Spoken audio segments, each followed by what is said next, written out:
In other words, we could say humanity is on the brink of wake up. Well, it has been waking up for a while, but it's on the brink of a major wake up. Now think of the idea of wake up. What does wake up really mean? When we talk about waking up, we are generally talking about waking up from a dream.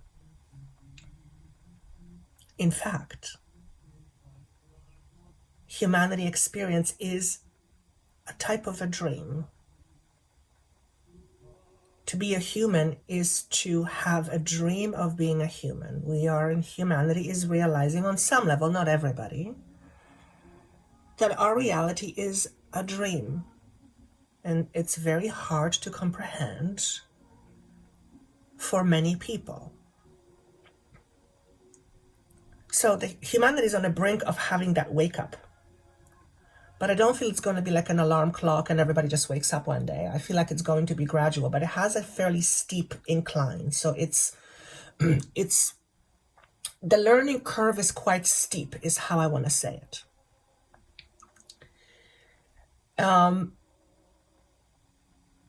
And what they're showing me is that this kind of wake-up call can create a lot of anxiety. I asked the question, why? Because we come to a point where we don't know what to believe or what is real and what is not. And that messes with our safety. Hello, beautiful soul. Before we move on with the messages, I wanted to share something exciting with you. I am blowing away all my 2023 predictions for each zodiac sign at a crazy, incredible 75% off. So if you are wondering what's happening for the rest of the year, if you just want to check in what's going on, if you're curious what your lessons are, if you're curious what you are letting go of karmically, if you are curious as to what it is that you still need to address in order to expand into your higher consciousness, click on the link below. You'll be taken to a site where you will take advantage of this incredible offer. I've never done this before. If you purchase the bundle, you will get each sign at approximately $1.25 per sign. The bundle is 14 hours of incredibly deep, powerful content. So if you were not in a position to purchase them before, I think this is going to be an opportunity for pretty much everyone to be able to afford it. I just feel extra generous and I want you all to have this information. And we're more than halfway through the year, and that's actually a really good point to check in and see what's coming up for you. So 75% off on all my 2023 predictions. I hope you enjoy them. Let me know how you feel about them. I've already got a lot of information from people who purchased them at the beginning of the year, and all of the feedback has been that these messages are quite incredible and quite powerful. So enjoy. And let's move on with the messages. Hello, beautiful souls. Welcome to my channel. My name is Joanna. Me and my team are very happy to be of service to you. And thank you so much for your time. Thank you for being here. My intention as Joanna is to ultimately help you with realizations of your own dreams. So my job, if you will, as Joanna, is to help you realize your potential. And in order for me to do that, I get this higher frequency information from some other dimensions. And these other dimensions that are channeling this information through me for you have a much bigger visibility in terms of what's happening in the world than we do. So their perspective, the information comes from a much higher, grander perspective, which is not always easy to apply in our human life. Nonetheless, the information is very helpful, and I find that it helps me. So I hope that it also helps you. And the other intention is to help humanity relieve itself of suffering. That is, who doesn't want that? Who doesn't want to suffer less? So with this, it is with great pleasure that I am sitting here in front of you and I am sharing my voice, Spirit's voice, through my body so that certain information can reach you, because I find that very enjoyable. I love what I do. So thank you for being part of that. If this information is actually helpful to you, I would love for you to share this channel or this video with someone you care about. Ultimately, the more humanity grows in terms of understanding its potential, the greater capacity we will have to free ourselves and free our world. And as Joanna talked about it in the last video, freedom is what humanity is seeking. Who doesn't want to be free or feel free, for that matter? And what I'm being asked to say is that freedom is also a matter of perspective. We, depending on what our perspective is, can either feel free or not feel free, despite the fact that we are free. So a lot of the freedom that humanity is seeking, it's an internal freedom. It's external freedom, yes, but it's an internal freedom for the most part. And the internal freedom manifests itself in a 3D world. So, one second, my brain is kicking in as Joanna. What does that mean?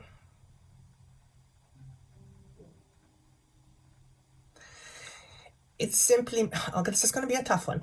It simply means that we magnetize our experiences to us. It has nothing to do with good or bad. It has nothing to do with morality. It has nothing to do with I deserved this experience or I didn't deserve that experience. It simply has to do with different types of experiences we here participate in on planet Earth. And what we may deem as good or bad is good on all levels from a much higher perspective. For example, if someone is born into poverty, someone who is not living in poverty would look at that and say, that's awful. How on earth can that be helpful? Why would anybody attract that to themselves? It is not so much the attraction that happens on a physical level. We don't say, I want to be born in a place where there is poverty. Nobody would like to do that. But from a much higher perspective, it is a very valid experience. It's a very powerful experience. And this powerful experience has so many things that it can offer to people who will learn perhaps compassion and love from having that experience. Generally speaking, when we see someone who is very poor, we have compassion for that person. So perhaps one example is the lesson of learning compassion. And we have compassion when someone is suffering. We don't have generally compassion when things are going great. So you see, a bad experience on the physical world, when looked from a much higher perspective, turns out to be a blessing in disguise. Because from a higher perspective, someone who is poor, for example, is offering an important lesson to someone who needs to learn compassion. Do you see how powerful that is? How beautiful that is? From a higher perspective. Now, we humans, for the most part, don't think of our life in terms of higher perspective, at least not yet, but that is the goal. So my goal is, as Joanna, is to help that goal become our reality so that we can expand our awareness and create our life accordingly. What does that mean for the poor person? Well, for one, the poor person with higher consciousness can realize that a lot of what they are experiencing is the result of magnetism. In other words, they magnetize to themselves that which they deeply believe. That's that which they energetically vibe in. It's not a conscious thing. The moment that poor person begins to realize that their thoughts about how they live, where they live, how they're supposed to live, how they're not living, as long as these thoughts will be of a limiting nature, then the person will keep on experiencing a limited experience. On the other hand, it's a law of attraction. When that person realizes that their thoughts also create their experience, merely with changing those thoughts, that poor person may all of a sudden no longer feel poor and therefore attract more abundance to them. I mean, to use an example, there are rich people or abundant people in very poor countries. It's not very often, but it does happen. So why is it different? If everything is based on law of attraction, what's different? There's lessons, yes. I mean, there's a lesson in someone. Oh, let me just say, there's a powerful spiritual experience of being quote unquote rich in a poor country, because then perhaps you are learning a lesson around status. And when we create a status, we put others on pedestal. And when we put others on pedestal, we often worship them. And it becomes kind of a strange dynamic. Anyway, back to Joanna and why she's doing this.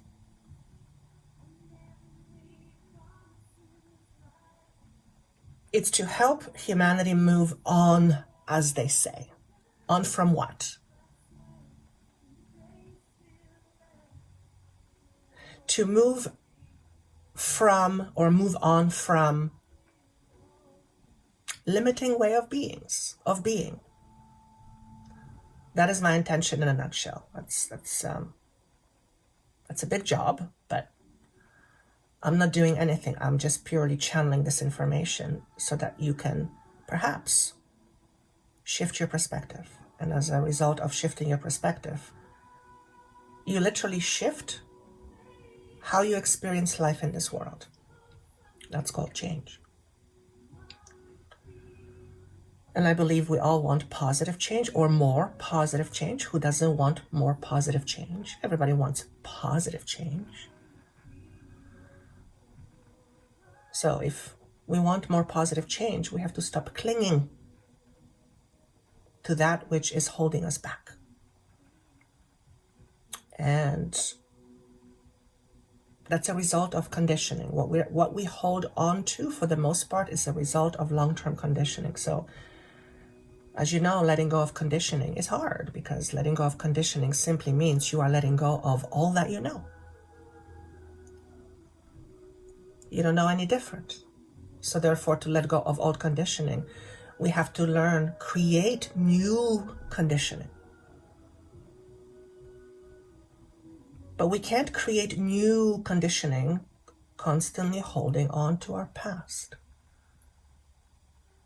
Because if we hold on to our past limiting conditioning, all we're doing is we're recreating more of the same.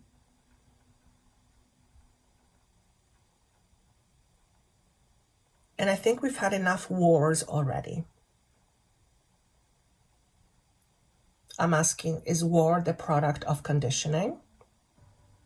And what I hear is it's the product of humanity's consciousness. In humanity's consciousness, war exists for a reason.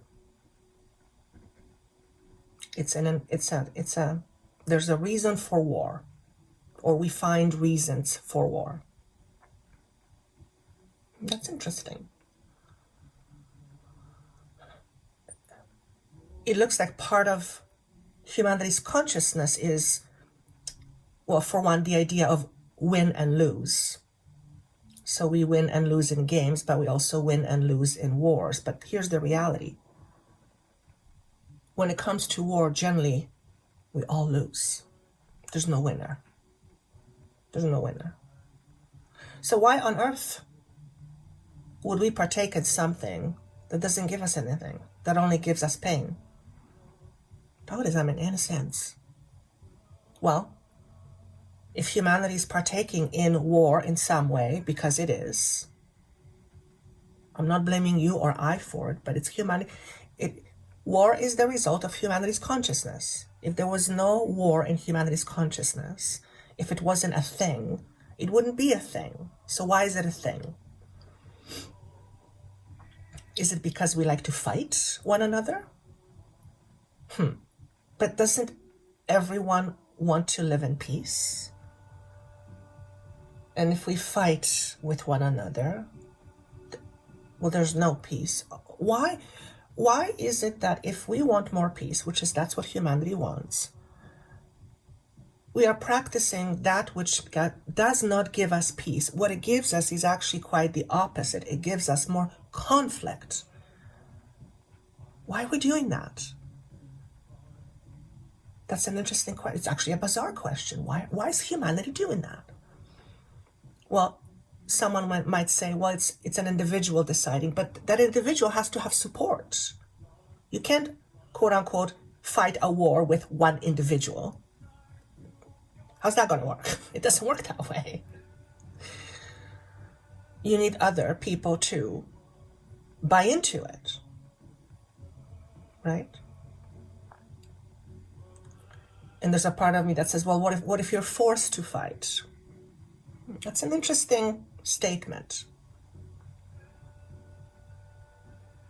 Sometimes it may feel like we are forced to fight, but what we are essentially doing if we are choosing to fight is we are choosing the lesser of the evil, if you will. If you choose to fight, well, then you fight. If you choose not to fight, then there is consequences. Either way, there's consequences. So I guess we choose to fight because the consequence of not fighting, maybe there are more, but I'm trying to wrap my head around this as Joanna. They're saying war is essential for people. That's why it's happening. And I'm scratching my head, I'm going, okay, we live in a world where war exists, self-evident, on many different levels. But we want to be peaceful people. And I'm assuming those who are involved in war also want peaceful life. Isn't that what the war is about? Isn't that what they're trying to do? Otherwise, what's the point? Why have a war in the first place? Okay, I'm going to get more money. Okay, is that going to give you more peace? Okay, I'm going to get more land. Okay, is that going to give you more peace? I mean, there's a reason for a war.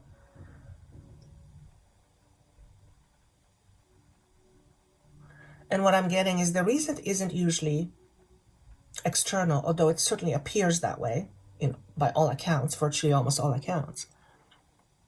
The war concept is actually internal. We are all at war with ourselves. No wonder we are not experiencing a lot of peace. So today, we're going to take a peek at what your soul is desiring right now. What experience does your soul want for you? Keep in mind that you can always say no. No, soul, not interested, thank you very much. Reject. You don't have to follow what your soul desires for you, but I will assure you that your soul desires what is best for you, without any question. Okay. Sometimes what is best for you can feel uncomfortable and often does. That's usually when we experience a lot of soul growth. And your soul ultimately wants growth. It wants to grow from an experience, because we grow from our experiences, whether we like it or not, whether we admit it or not, whether we see it or don't see it. On a soul level, we grow from an experience. On a human level, sometimes not so much. That's why we keep on repeating the same quote-unquote mistakes over and over again. When your soul goes through a profound experience, it learns something. Something is revealed through that experience. Something powerful.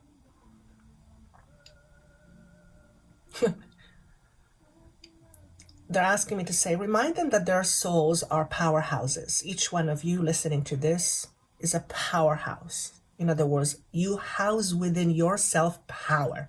Boom, simple as that. Okay? With that power, you create. You are a creative being. You manipulate energy all day long. It's not how you look at it, but that's what you do. Everything is energy, frequency. We know about this. So, for example, when you make yourself, I often use the word small because these are the people that I've worked with over the last 2 decades. Some part of them feels small and insignificant, unworthy. And when we have that part of ourselves, and often it's a very substantial part of ourselves, we tend to hide from our experiences because we deem ourselves as small, not enough, unworthy. So we don't let ourselves express ourselves fully.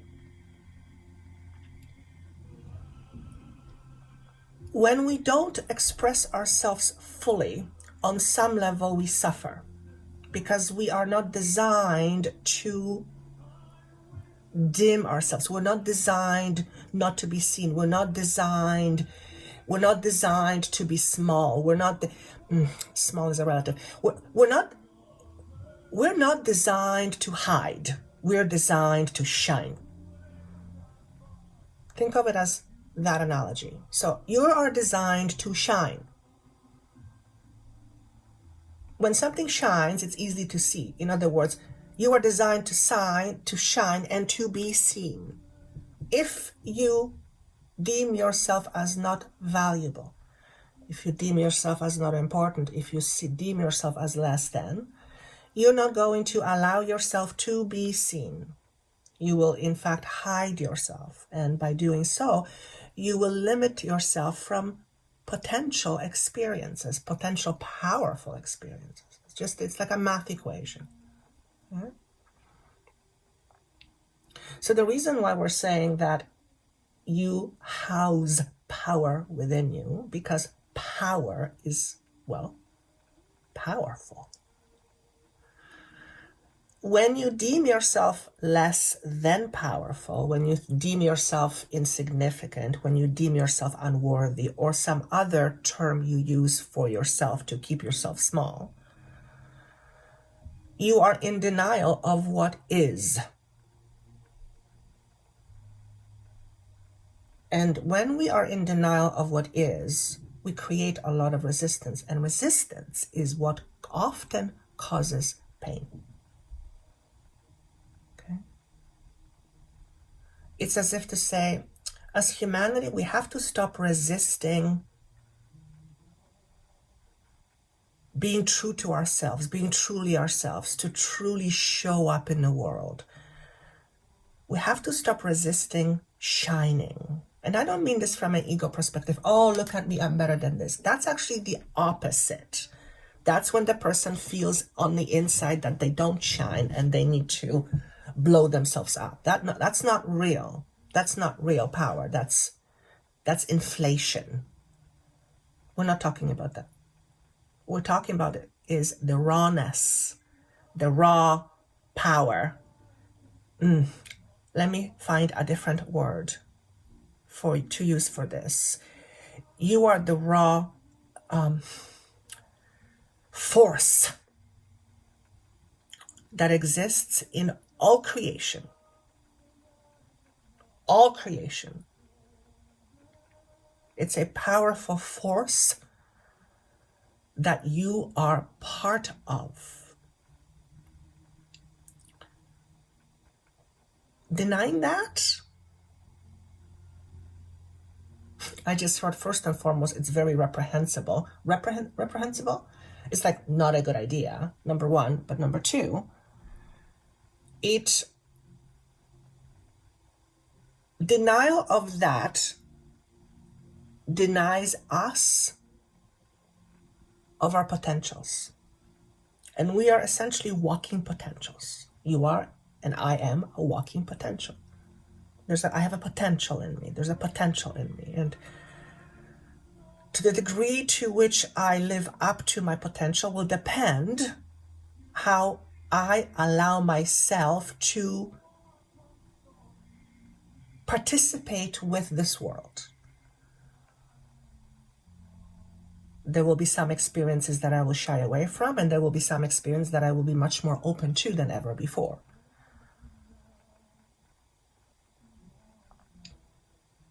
So, seeing things from higher perspective, as we're going to talk about it now, gives us greater advantage of seeing how we stop ourselves, how we deny ourselves, how we limit ourselves. Essentially, humanity is learning the how it exists. What is this thing called humanity? What is humanity all about? What is human? What is human? Is human all there is? Are all humans the same? Are all humans equal? Are we all different? Are we separate? Are we together? Are we alone? Or are we with somebody? As far as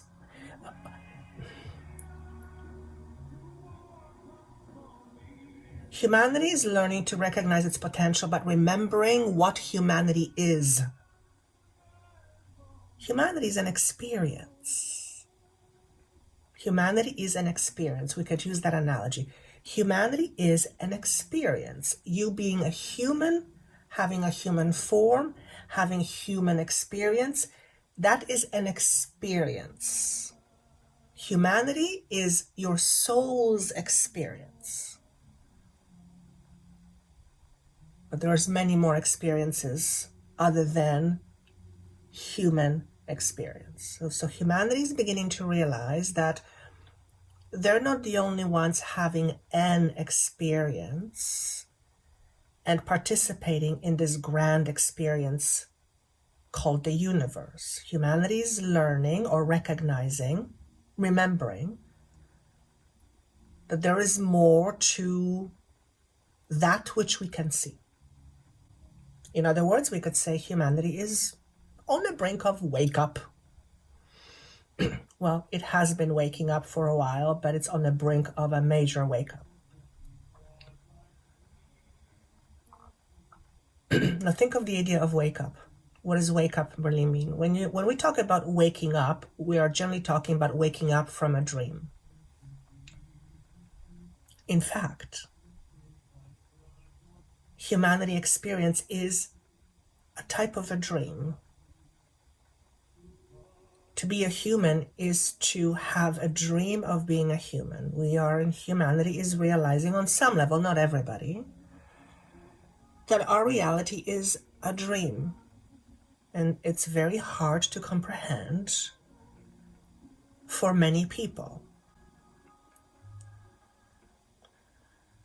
Have you ever woken up from a dream and you had such a profound experience in your dream that when you woke up, you were confused and you didn't know what was a dream, what was real? It's that kind of a feeling. It feels, well, confusing. This is what humanity is experiencing right now, a lot of confusion. That's okay. It's part of the process. So my team and I, or my team in particular, they would like their guidance to lessen that confusion. So when they give us information, it's to lessen the confusion that we may be experiencing right now. What the hell is going on? What's happening with me? What is this all about? Remember, they have a much higher perspective, so they can see a far broader picture. We can't, or most people can't, because we're looking at it from a human experience. purely from a human experience. They're looking at it from an experience as a human. So different point of view. So I asked the question, what is the energy flowing, or what is the most potent energy that we are working with right now as humanity? And by the way, I am recording this around the October eclipses. So that's a very potent energy of letting go. And that can certainly make things a lot more confusing. Because when we are going through a shift, we are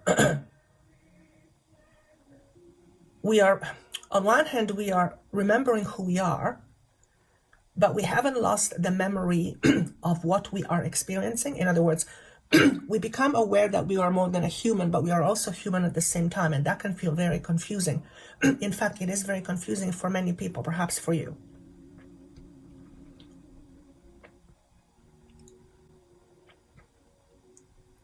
So the humanity is on the brink of having that wake up. But I don't feel it's going to be like an alarm clock and everybody just wakes up one day. I feel like it's going to be gradual, but it has a fairly steep incline. So it's the learning curve is quite steep, is how I want to say it.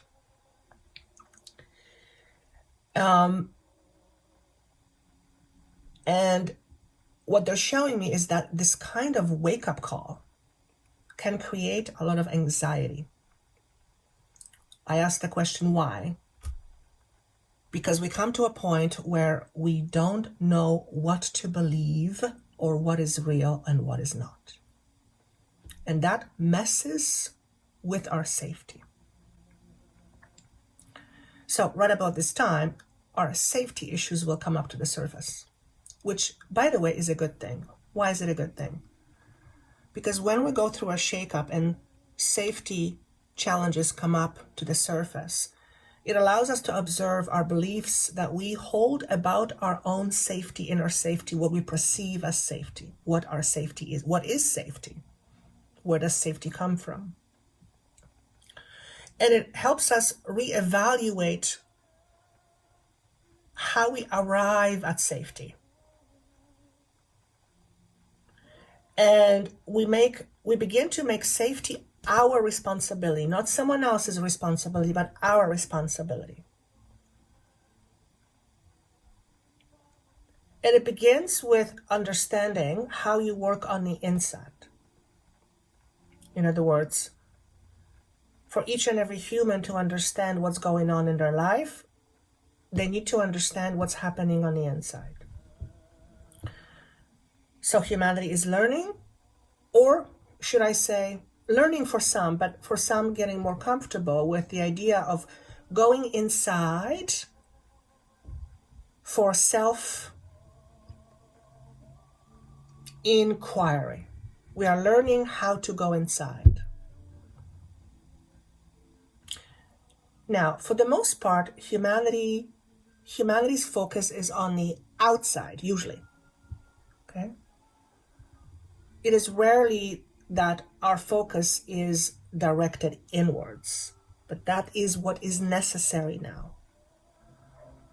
However, because of this shift and change and the chaos that comes with it, there is a lot of things happening on the outside, so we will have a tendency to look to the outside to tell us what's happening. And what we're saying here is, to understand what is happening in your world, you need to look on the inside, because your world is the reflection of your inside world. Your outer world is the reflection of your inside world. So as Joanna, my brain is kicking in here. I'm trying to understand it. I think I do, but I'm not sure. Basically, our experiences are relative to what we believe. The example is, okay, are you saying, Joanna, that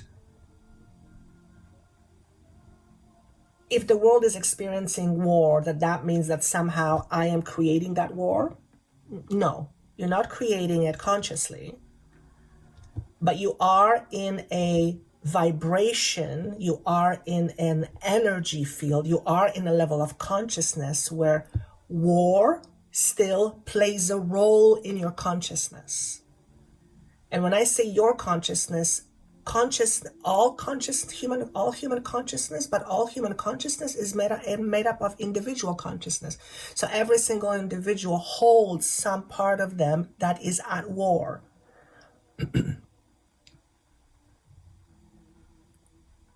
And that causes a division within ourselves. We are divided. On the inside, we are divided on the inside. That's why we are seeing division on the outside. It's all self-reflective. This isn't a blame. This is just to showcase how all this works. I feel many of you already know this. And it's an idea that's very hard to grasp. Like, are you telling me that, some child in a poor country is suffering and I'm somehow responsible for the suffering? No, you're not responsible for the suffering. No, but you within yourself, within your own body, are still holding on to some level of suffering within yourself. There is still some part of you that is experiencing pain. If you're here listening to this, I guarantee you there's a part of you experiencing pain. Oftentimes it's layers and layers of pain. That's normal. It's okay. But what we're saying here is this. To see less pain in the world, in whatever form, we have to express that into the world, which means we, within ourselves, have to resolve the conflict that we have within our own inner worlds, and then reflect that consciousness. And it's in each individual's journey to do that. That's how humanity changes, and that's how what we experience changes. We are a long way to go. We have a long way to go. We are not very good at realizing how we manipulate energy all day long. So we're in a learning process. And that's a task and a half. When we begin to realize the power we have to create what we experience, and that realization kicks in, it becomes a huge responsibility. In fact, we have that responsibility already. We're just not conscious of it. Again, I'm not saying that you watching this have caused war in Ukraine. I'm not saying that at all. Not as individually, but as a consciousness. There is war within you going on. And your consciousness makes up the consciousness of humanness. My consciousness, your neighbor consciousness. And if every person, for the most part, within their consciousness holds on to suffering, then that consciousness will be reflected in the overall consciousness of humanity. It cannot not happen that way. That's how it works. It's all vibration. So what do we want to do about this? Well, it all depends what we are wanting to experience. If we're wanting to experience more peace, then there is only one way to reflect that peace on the outside. To reflect your own peace to the world. And when every single individual reflects their peace rather than their conflict into the world, we will experience more peace in the world. It's like a math equation. That's how powerful we are. That's how much change we can create if we only realize how we create and the potential of the mind, and the power the mind has in order to create our own reality. For those of you who are familiar with law of attraction, you already know. Does that mean that you will experience everything you have on your wish list? no, some of the things you have on your wish list are not great for your soul's growth. But you will experience something even more and something even better. Okay, so let's go through each pile. I have 3 piles. Whatever pile you're drawn to, and these messages are supposed to represent what does your soul want you to experience, what's holding you back, what are the things they said. Stop trying to convince people who you are. Convince yourself. Believe in yourself now. So a lot of the people I work with, I would say well over 95%. There's a part of them that needs validation. They don't value themselves. They don't see their own value. And we often get caught up in wanting other people to see our value. But here's the problem. A lot of the time, other people see our value. It's just that we are not seeing it. We are not seeing it. So we are needing to learn to see our own value. To give you an example, to be a human being or having an experience as a human being is of value to your soul and to the entire universe. Just that alone, you are of value. Without you, consciousness would not be the same.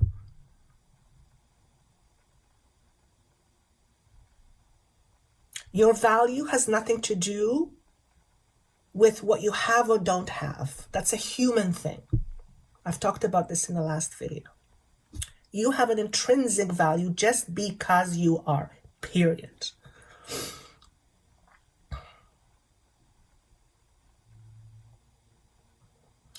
A lot of yous are looking towards others to see your value. You want others to see your value, but you're not seeing your value yet. But that's changing. So one of the questions you might want to ask yourself is, do I deserve to experience more? And see what comes up. If the answer is yes, good. Why are you not experiencing more? Well, you're always experiencing more, but if you're desiring to experience a specific situation and it's not happening, and you say, I absolutely deserve, well, then what you're really saying is, my brain says I deserve, but what I believe, not happening. Here's a conflict, black and white. So to recognize our own value, we have to look at the inner conflict we're having. The conflict we're having with ourselves, the conflict we're having around believing we don't have value, or we're not enough value, or somehow some other form of lack of value. That's ridiculous. I know that's not what the human brain says. The human brain says you have a lot of value, you have a lot of money. That's the moment you take the outside away, the moment you take the money away, you're the same as everybody else. Your information. You're just different information. You're all the same. Now, when I say we're all the same, it doesn't mean we're not unique in our vibration and energy, because we are. We're all individual beings. So, but there is absolutely value in that. But aside from that, we're all the same. We're all here experiencing human potential. We're powerful beings. That's of value. Do you realize that? Do you undervalue yourself? Do you believe that you're an inadequate person? Do you believe that somehow you need to be more to experience something or to attract something? Or always remember, it's never about you being more. It's about you being less than what you're used to. So if you're used to being less valuable or feeling less valuable, you just have to let go of that. The you that sees itself as solid. That's there. It's just covered up by all the layers of the limiting thoughts and beliefs we have about ourselves. So because I'm teetering here on the idea of value, we as humanity are learning to appreciate our own individual value. Not everybody, of course, but this is what humanity is waking up to. That we are all unique, we're all individuals. We are experiencing life as separate, but we're not separate at all. We're all part of one. We're all the same. We're all made up of the same fabric. But uniqueness is important. In fact, the very fact that you are unique and there is nothing like you. Do you know how valuable that is? I think I've already talked about it. It's ridiculous how valuable that is. The universe needs you, otherwise you wouldn't exist. I want you to see it from that perspective. I want you to see that from that perspective. It'll help. So as humanity, we're learning how to let go of the need for other people to approve of us. Now that the society's approval is very much woven in the social fabric, there's a lot of validation going on in social media. You're either approved of or not approved of, depends on blah, blah, blah, blah, blah. Also, I just realized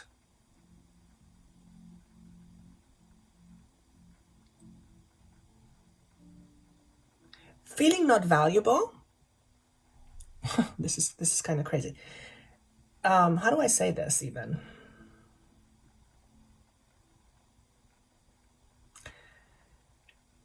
Not seeing yourself of value creates a lot of demand on acquiring value. It's like, okay, I'm going to put it this way. When we don't feel enough or we don't feel valuable, and nobody wants to feel that, we will reach for things or people that do make us feel that way. So whatever we are reaching for on the outside is something that we are in need for. Oftentimes, whatever we are in need for, we will pay good money for it. So what I'm getting is, it's just kind of strange how it's coming through, but what I'm getting is not seeing yourself as a valuable person can make you a poor person. Well, okay, of course, that makes so much sense. Of course, even just the vibration, like the law of attraction. If you don't see your own value, you're not going to attract value to you. I totally get it.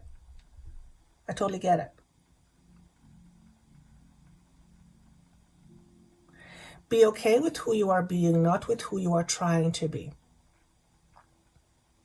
Because whenever you are trying to be something, you are in denial of what is. When you're in denial of what is, you are at conflict. I'm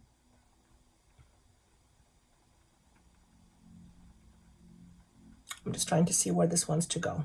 Okay, I think I am ready to move on to the cards.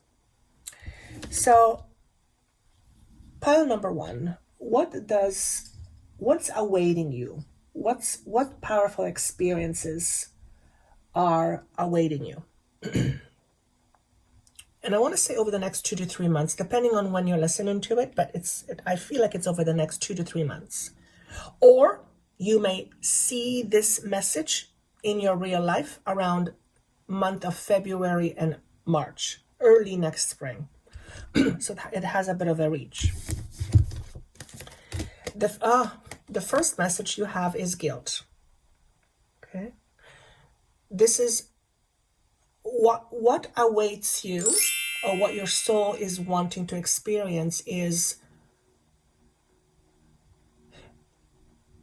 guilt is like a pull, gravitational pull. What does that mean? It can keep you stuck. It's very weighty in terms of energy. And when we are weighed down by something like guilt,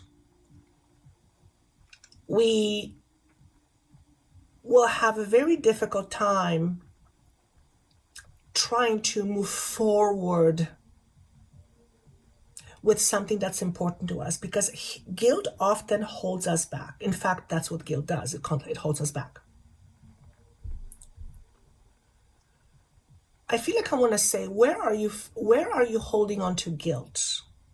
How does guilt play a role in your life? One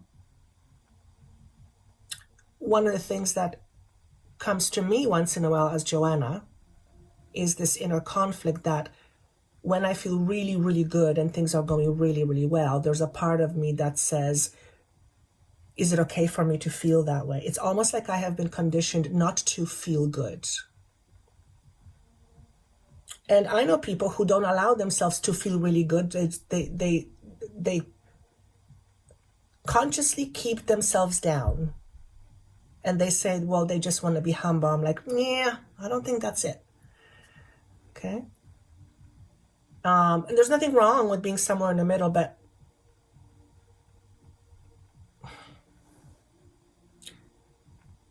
guilt can play a very powerful role in holding us back. Because you are in transition, pile number one, we all are, but pile number one, because you are in your own unique transition period, guilt is something that you can easily let go of if you are in fact holding on to guilt. Guilt like I wasn't a good enough mother, or I am not being a good enough mother. If you're still a mother for a younger child, if there is something you feel you're not doing and you would like to be doing, you can change that. Okay? You can deal with the guilt that way. Also, for those whose guilt has been conditioned into them, parents making you feel guilty, or just feel a lot of guilt, that affects your throat. I can feel that in your throat. You don't allow yourself to be, well, who you really are. So literally, guilt is holding you back from your potential. And as we discussed at the beginning, your soul is here to experience life to the fullest, which means there's a potential for you to experience so much more. But if you are holding on to guilt, guilt is holding you back from that potential. Excuse me. Perhaps it's also affecting your throat and how you communicate with yourself and with others. Perhaps there's a story that's running in your background that says, I am not deserving. This whole idea of undeserving. Can we just stop with the nonsense of not feeling like, believing? I mean, you can feel whatever you want, but believing that we're not deserving. Can we just once and for all just agree on the idea that we're all deserving of everything we want and everything we could possibly have? The universe doesn't work on the basis of deserving or undeserving. The universe wants to support you in anything and all that you want.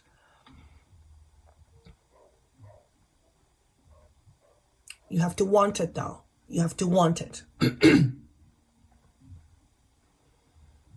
Whatever you are seeking, you have to want it bad enough, so to speak, to let go of the guilt of the not feeling good enough. Whatever it is for you, pile number one.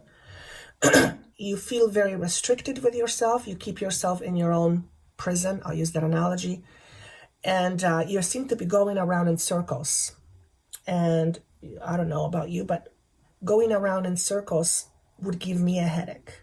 You actually might be experiencing from headaches, pile number one. That's interesting. If that's the case, for some of you, I believe that this constant or frequent headaches come from a massive suppression of feelings or emotions. Because think about it, suppressing is creating a lot of pressure. Perhaps because of your guilt, you put tremendous pressure on yourself. I want to say undue pressure. It's pressure that's not necessary. Perhaps there's a part of you that wants to do better because you're feeling guilty for something you didn't do well. Can you let go, or can you release this guilt thing? This guilt feeling, can you relax yourself enough and forgive yourself and say, if I knew better, I would have done better in that moment. I didn't know any different. Now, if you did know different, then I would say, did you learn the lesson? Have you learned from it? What have you learned? And just let go of the guilt. I'm not saying it's easy. I think a lot of us hold guilt, and some of it is not even our guilt. It's just been placed on our lap, if you will. So pile number one, you've got some guilt thing going on. The idea of protection and not feeling protected. So this card came up in reverse, and I'm just going to tune in to what this energy is telling me.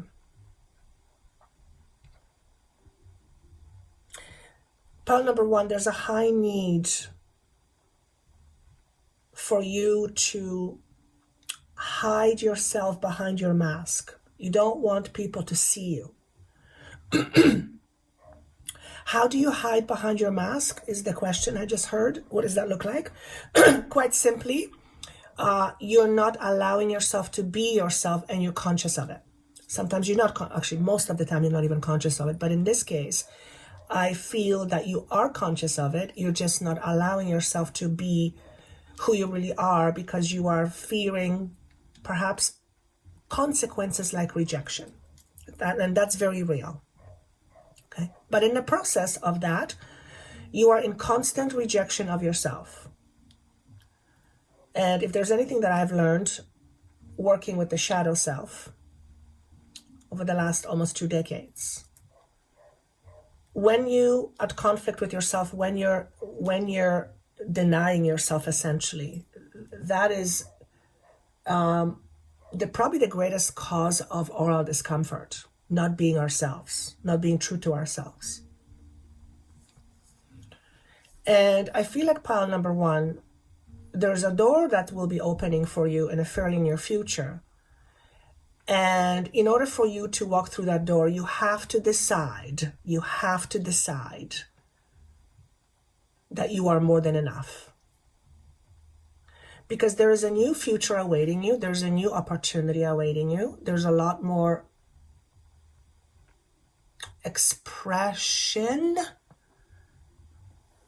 It's like, if I was to put it in a different way, whatever door is going to open for you, on the other side of that door is an expanded expression, a lot more feeling free.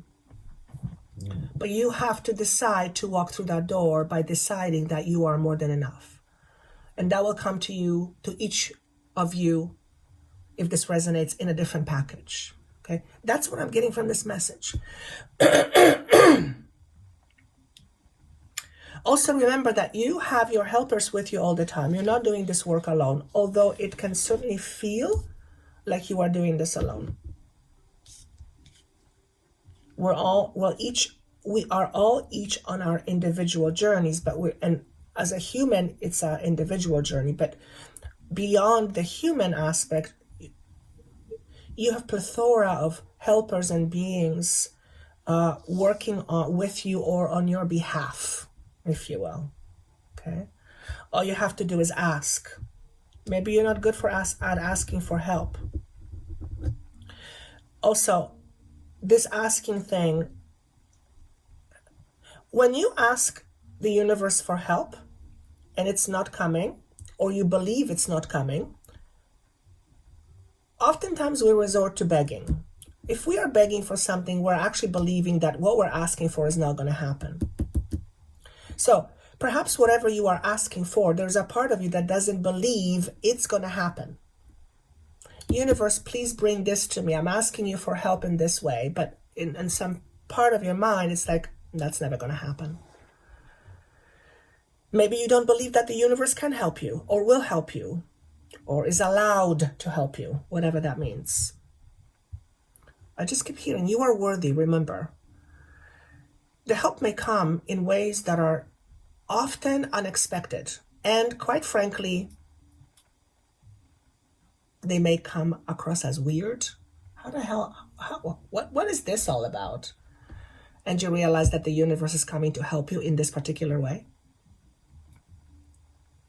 So just because you ask for help and you're not receiving it in the way you want it, doesn't mean that help isn't coming. Doesn't mean you're not receiving help. You just need to recognize help when it arrives. I'm going to give you a scenario. You are asking the universe to give you a message, for example, whether you should buy a house or not. That's just something that comes to me, okay? And you're like, universe, please, please, please tell me the answer. Should I buy it? Yes or no? Should I buy it? Yes or no? And nothing is happening. You're not hearing anything. No message is coming to you.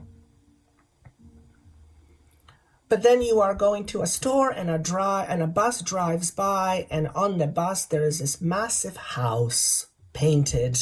You can't miss it. And you see this bus and you see this house, you're like, oh, isn't that interesting? And then you dismiss it. That was a message. The universe just said yes by shoving a huge massive house in front of your face. You just didn't see it. Or you just didn't see it as it was intended to be seen. Now, for that, you have to trust yourself. Okay? So, when coincidences line up, it's likely because the universe is trying to get your attention and give you something that you're looking for. Okay? Investigate it. And my stance on coincidence is that they don't exist, because everything is connected. Nothing is just randomly happening. That's not what I believe. It's not what I've seen. So that's the idea about asking for help. When you ask for help, be open to receiving it in various different forms in terms of how it comes to you. If you only define that you want help a certain way, you may not get it that way. Why? Well, perhaps there is a better way for you to go about it, but you just don't know it yet. You're just stuck in one way. Okay? So pile number 1, I feel also like that there's going to be something for you in pile number 2. I don't know what pile 2 is yet, but conflict resolution is a big theme for you right now. Okay? Unfinished symphony, and I just looked at it, I kind of smiled. 10 representing of end of a cycle. This card really represents letting go of old stories. Where are you stuck in your mind in terms of what you believe your story is? And do you believe still that you are unworthy because your mom rejected you when you were young? Do you still believe that? Do you believe that you are not enough, or any of the other limiting beliefs that we believe in? Excuse me. Pile number 1, your throat.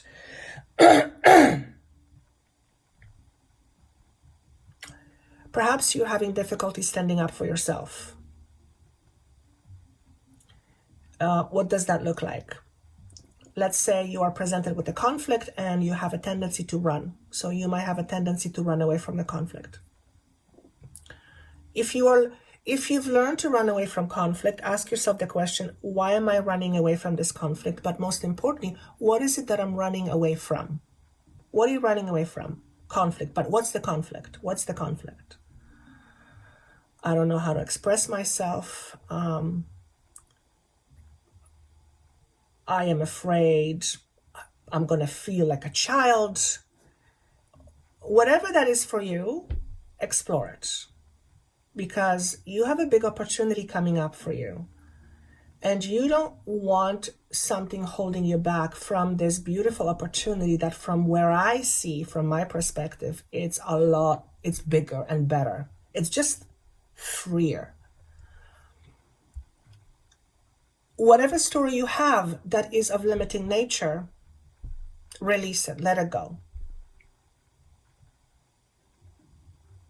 What you are letting go is not of the past, because you can't let go of the past. There's no such thing as past. What you are letting go is first and foremost in the moment. But what you are really letting go of is your projection of what you think is going to be,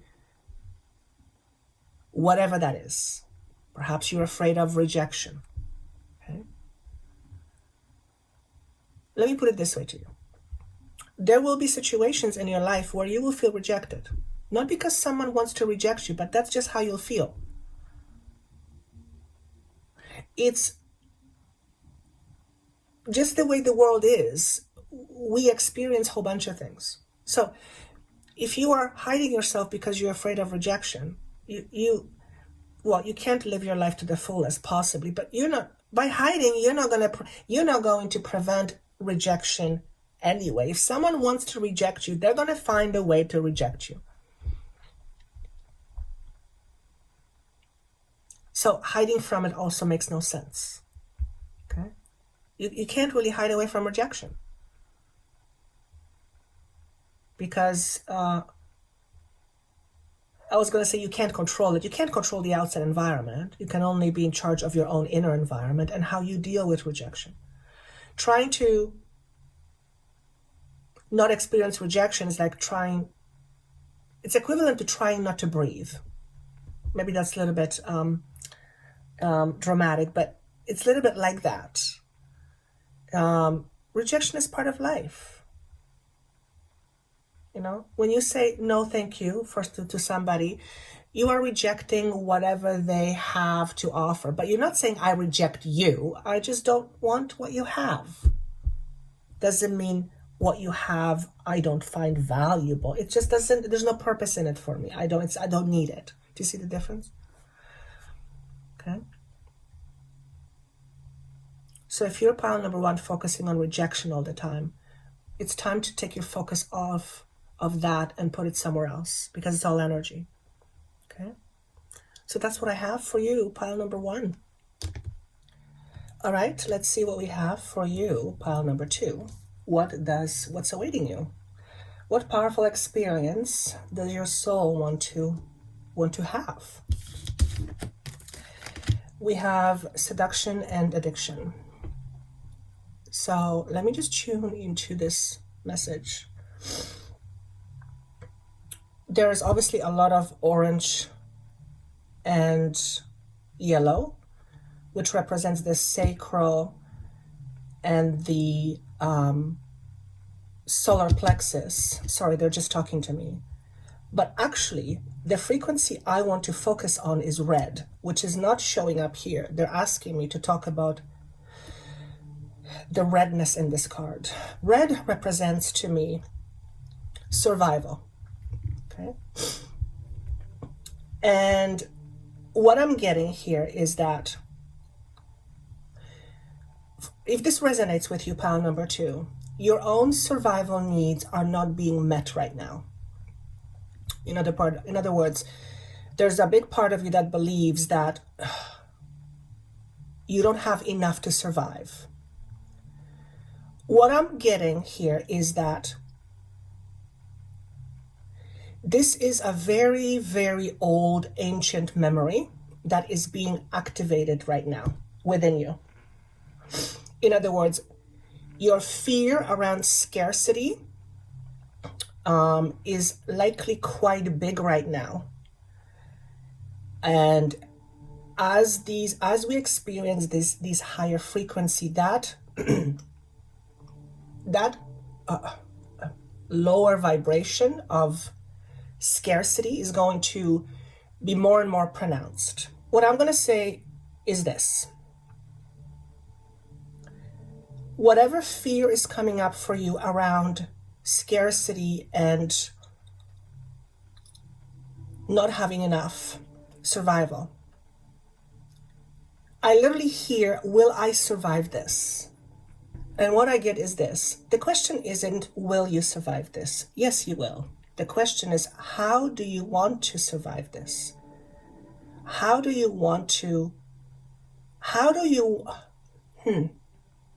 Survival. They're saying keep it survival. A lot of your motives are initiated by your survival fear. Okay, we all have survival fear. We need that. Pardon me, I still have a bit of a cold. So we all need survival fears. That's what keeps us alive. I always say when a tiger chases you, be fearful, run for your life. But those are not the types of fears that are coming up here. The type of survival fears that are coming up are fears around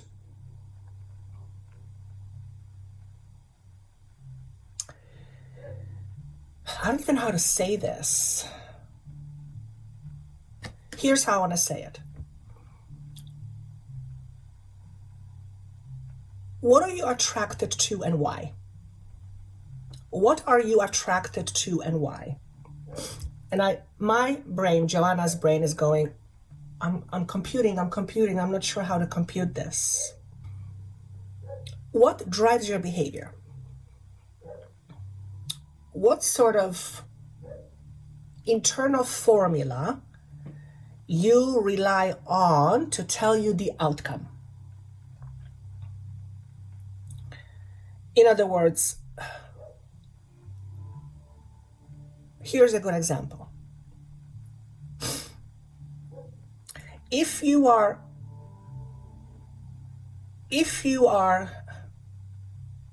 in a dysfunctional relationship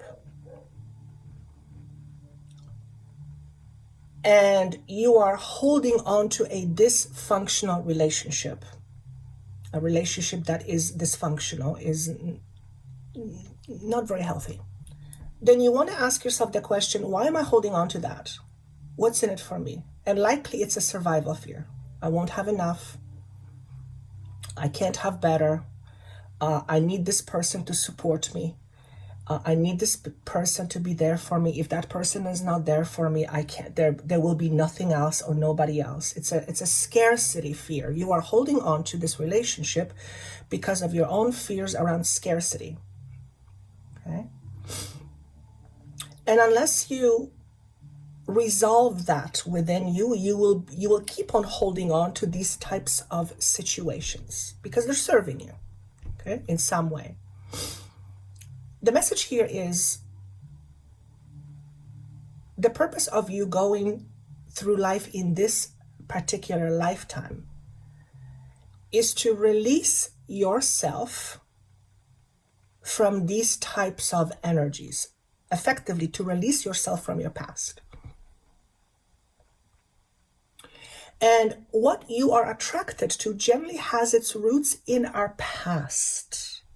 So if you are attracted to dysfunctional relationship, then that has its roots somewhere in the past. That's where the pain is. So you are staying in a dysfunctional relationship or choosing to be in a dysfunctional relationship, as an example, because you're holding on to some pain and that hasn't been revealed to you yet, or there is a reluctance to go into it on your part. Because let's face it, facing your stuff can be scary. It certainly is uncomfortable. What are your own survival fears? Do you feel you will not have enough money? That is a story that doesn't belong to you. Okay. But what are you saying, Joanna? Look, I don't know. I never have enough money. That's exactly what I'm saying. It's because this is what you believe. Now, it's very hard to turn around a belief system that is rooted in lack into one of abundance. That's a big undertaking, but you are doing just that. You facing your fears is literally like shifting your ship around to another destination. It's clearing your path for a better future. It's creating more abundance in the future. Your future is not over there somewhere. Your future is in the now. Your future is in the moment. You create your future with what is happening inside of you in this moment, not in the past, in this moment. So although the frequency has its roots in the past, you don't have to travel to your past to resolve it, to face it. All you have to do is, quote unquote, tune in and face it. Pile number 2, you are being very encouraged to face your survival fears. And that's a task and a half. I'm going to be honest with you, because these are fears. We are facing fears. But the more fears that we face, the more we begin to realize our potential.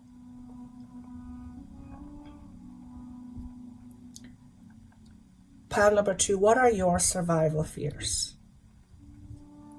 Let's put them all on the table now. Let's look at them. Let's see them for what they are. Because what they are nothing more and nothing less than memories.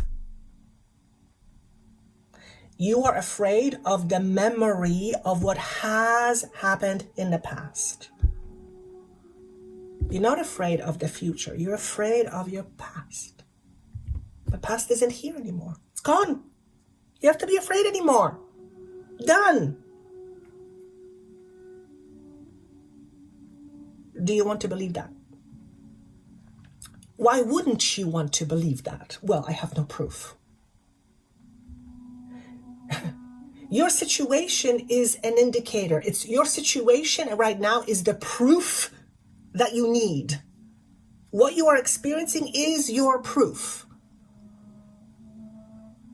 You experiencing lack of money, for example, is the proof of what's happening on the inside. You are in a scarcity mindset. That's okay, but it doesn't belong to you. Never has. It's been passed down through generations. And you are in a position to clear that right now. Okay? Now, this is talking about addictions and seduction. But what I keep getting is, what are you attracted to? What are you attracted to? What are you continually attracted to you that does not serve you? Now, one might say that having an experience of a dysfunctional relationship is very valuable from a higher perspective. Absolutely. It's valuable to your soul. There's an understanding of what is like to be in a dysfunctional relationship. But remember, every experience offers wisdom. It's information. So if you're attracted to dysfunctional relationships, what are you learning from that? What is this giving you in terms of information? What information are you getting from being in a dysfunctional relationship? Maybe one of the pieces of information is it doesn't feel good. Brilliant. What are you going to do about it? I don't know what I want to do about it. Okay, do you want to do something about it? Because you can. You can do something about it. That's the thing. You can do something about it. I don't know how.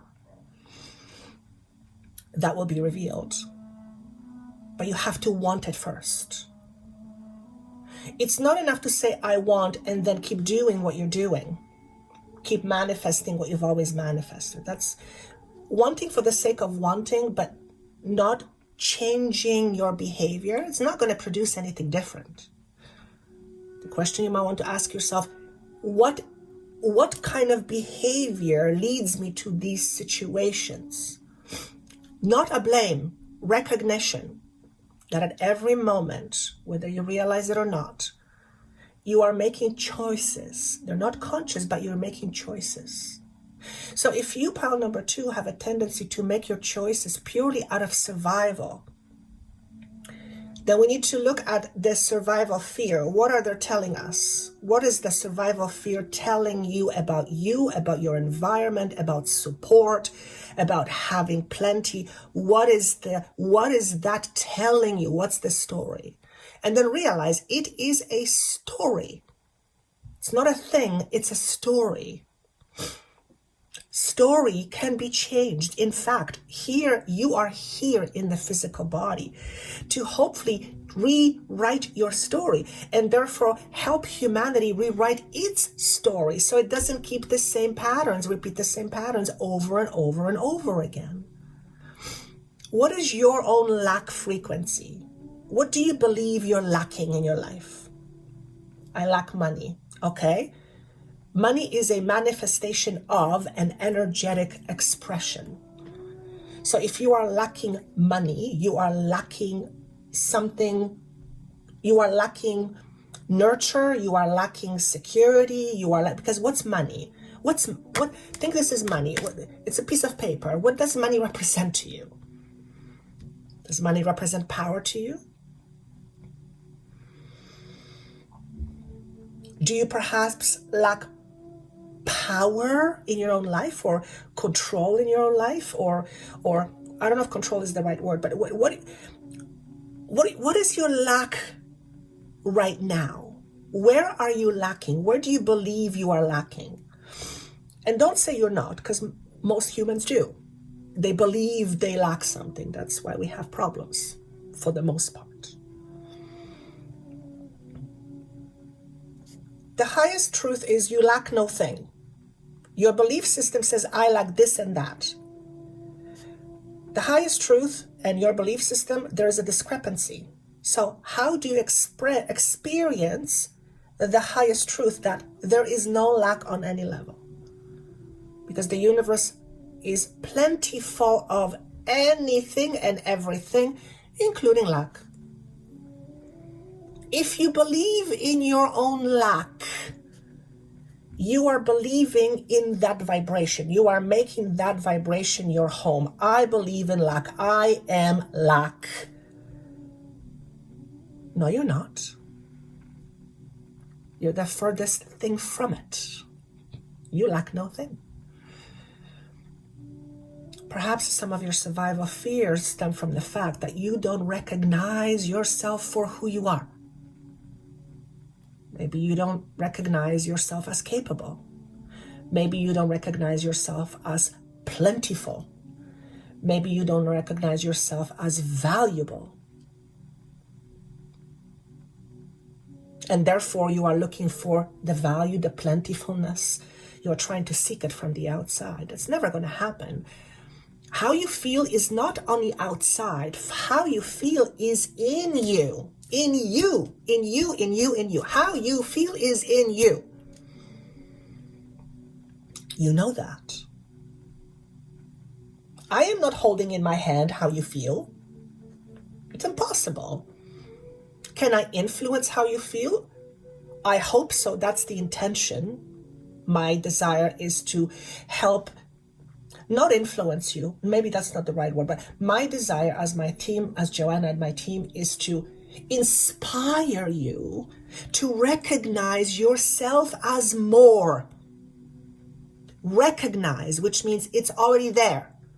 Not missing, it's there. You're just not seeing it. Why? Because you're looking from your limited perspective. You have a very limited perspective of you right now. That's okay. It's part of the human experience. We all do. But we are here to expand our perspectives. Always remember that your belief systems define your experience and how you go about experiencing your experience. Your beliefs tell you that. If you don't feel like an abundant person, then you hold a belief of not being an abundant person. Therefore, you hold a belief of being lackful. No such thing. That's a lie.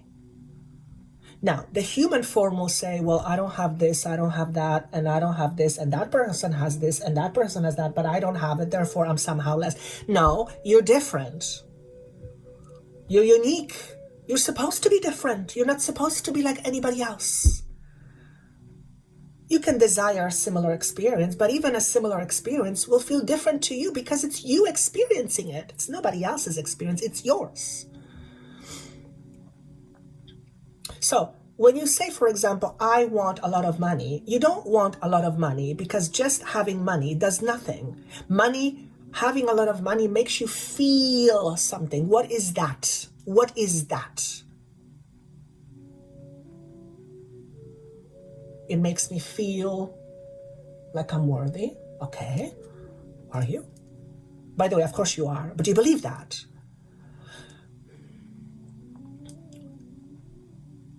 Law of attraction. Everyone has heard of it. I'm sure you have because you watch, otherwise you wouldn't be watching this content. You, for the most part, know how law of attraction works. You have to embody that which you believe in order to have that experience.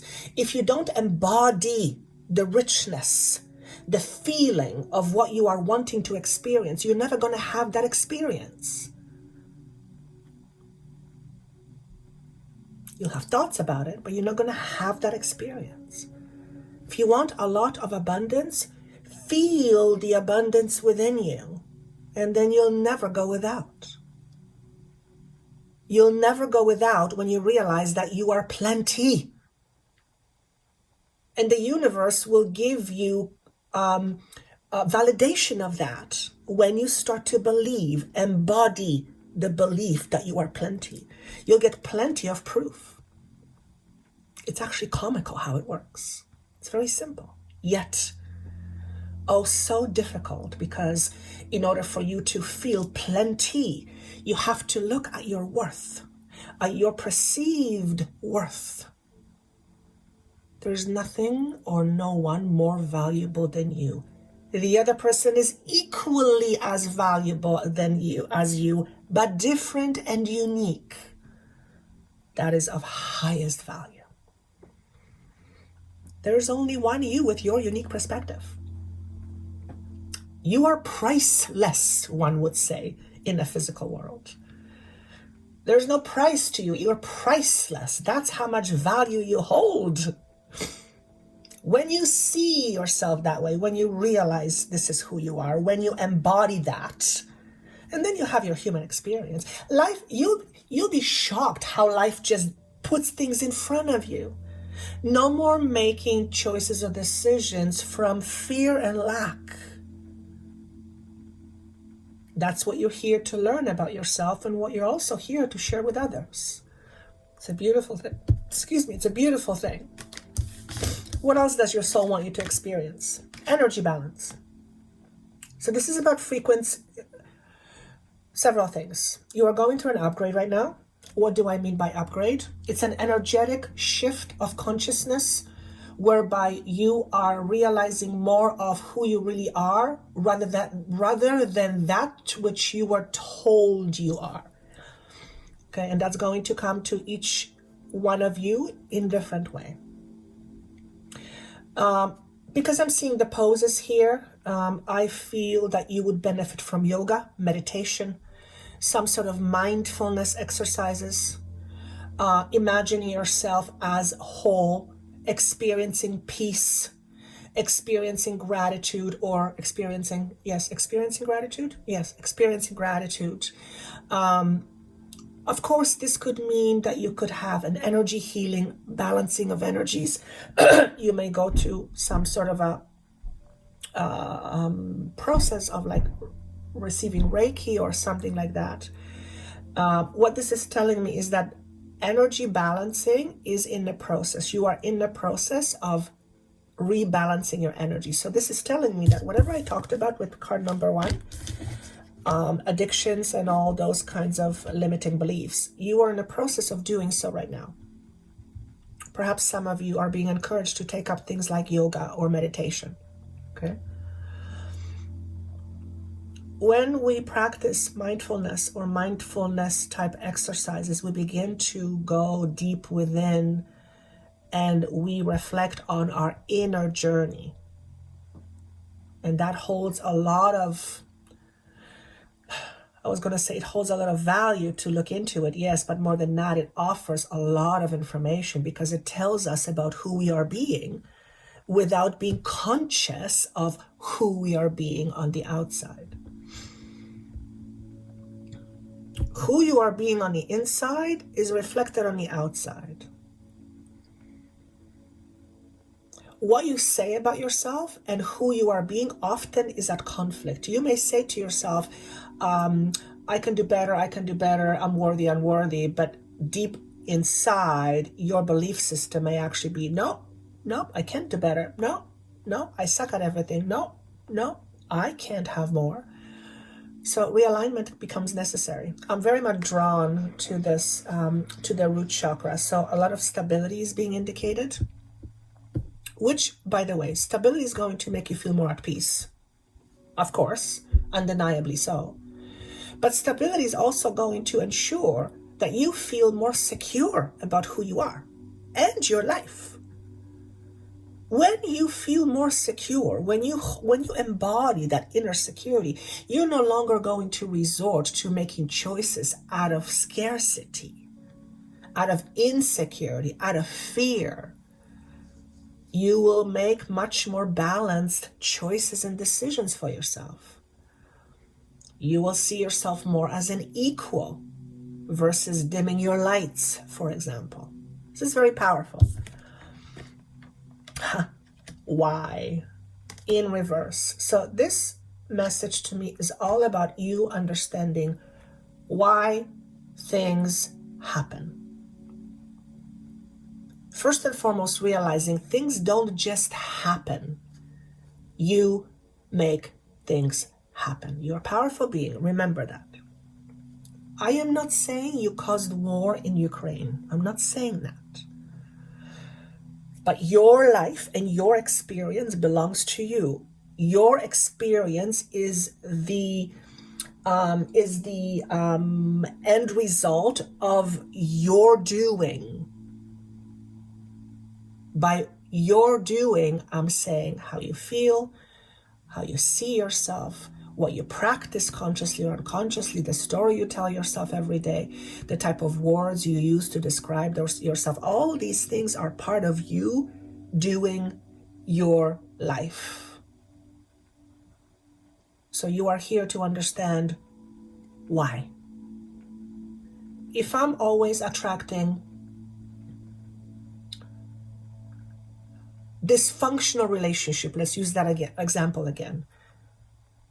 Why am I attracting it? What's in it for me? What am I not getting? What am I not learning from it? Why is this still happening to me? It's not happening to you. You are part of it. If you are in dysfunctional relationship, there's a part of you that's accepting it. Why? Is it because it's the norm for you? Has it been the norm most of your life? Fair enough. Just acknowledge that this is what you're used to. That's okay. Something we're used to, something we're familiar, and therefore safe. It's a safer option than that which you know nothing about. So for most of you, we do what we do even when it doesn't serve us. It's because there's a certain level of expectancy, stability, familiarity. Just because it's familiar doesn't mean it's good for you. I want to say, do yourself a favor and recognize your old patterns. Realize that everything you do for a reason. You have a need for it. Your job is to recognize that need so that you can meet the need in a different way. Perhaps you can meet the need by learning how to love yourself versus clinging to relationships that don't offer you what you want. In fact, they deter you from being truly yourself. Meet your need that way. Learn how to love yourself. Learn how to give yourself permission to be honest to yourself, to be true to yourself, to be you. Give yourself permission to do that for you, first and foremost, and then see what happens. If you let someone treat you a certain way over and over and over again, it's because you're allowing for that treatment to happen. Your question is to ask yourself, why do I allow that? Why? How does it serve me? Perhaps you're used to being small, and that serves you by keeping you small. You're used to it. The question is, do you still want it? Do you still want it that way? Chances are you're saying, of course not. Good. Shift your behavior. Change what you say yes to.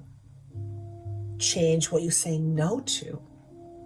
Change what you believe about yourself. Say yes to you more often.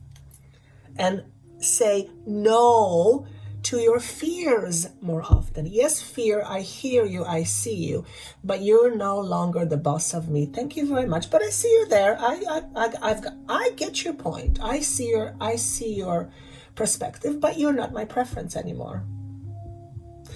This type of work, and the way it was presented, it was just a little bit comical, but this type of work that I do with clients has a profound effect and change on person's psyche and their vibration when done under certain conditions. You are essentially rewriting your story. And by rewriting your inner story, you are shifting your inner dialogue. And by shifting your inner dialogue, you are shifting your vibration, which then goes out into the world and brings about corresponding 3D experience or your reality. It starts with you. There's nobody out there who can change your mind. You have to agree to it. I hope that what you hear here is going to help you change your mind about you. Doesn't matter that I want it for you. Doesn't matter that I would desire for you to be more of who you really are. It's irrelevant what I want. That's what I want. You have to want it. You have to desire it too. You have to decide, this is what I want, and because I want this, I'm willing to do this, this, and that for me right now, even though it's uncomfortable as hell. And it will be uncomfortable because doing something different is doing something new, and you're not used to it. You're bound to revert to your old ways, but you now have awareness. So the understanding your whys. Why do I do this? Why is this happening to me? Why am I attracting this? Allows you to step more into your power. Isn't that what you want at the end of the day? Isn't that what you ultimately want? You want to feel more in your power? Most people want that, believe it or not. The irony is everyone has it, but not everyone uses it in a way that gives them the experience they want, and it's all unconscious. So you are becoming more conscious. Everyone is, well, not everyone, pardon me. A chunk of people are, and you are one of them. Okay, so this is what I have for you, pile number 2. That was quite a powerful transmission. All right, pile number 3. Let's see what wants to be revealed to you, what your soul wants to experience, what powerful experience your soul desires for you. Here's what I want to say to you. Remember that anything that comes through Joanna's mouth is merely a higher perspective. Do not assume that just because it's a higher perspective that it automatically applies to you. I would like you to use your discernment. In fact, use healthy discernment in everything you do and everything you hear, including the discernment you have about yourself.